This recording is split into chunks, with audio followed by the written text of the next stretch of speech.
If you are working as a front-end engineer on a web application using VS Code, then these extensions will be very useful. So I'm going to recommend 5 extensions that you must install. So there is one extension especially for the React Redux technology. So this is the one, ES7 plus React Redux React Native.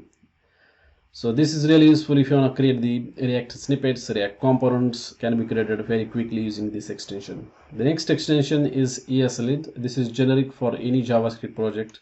Doesn't matter like if it is React or AngularJS or any other JS project. So ESLint is useful for linting your code. So basically it will warn you if you are not following particular coding conventions, variable naming conventions, and a lot of other JavaScript things. The next extension is GitLens. So this is also another very useful extension if you are working with the Git repository, which you most probably will be. There is built-in support for the Git in VS Code, but this extension will help you work with Git in a more easier manner. The next extension is Live Server. So this is useful if you are working with the standard HTML files.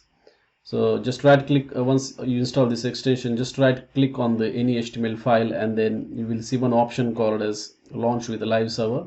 So what happens is that the temporary server is created for you and the current web page will be served through that particular server. So another useful extension.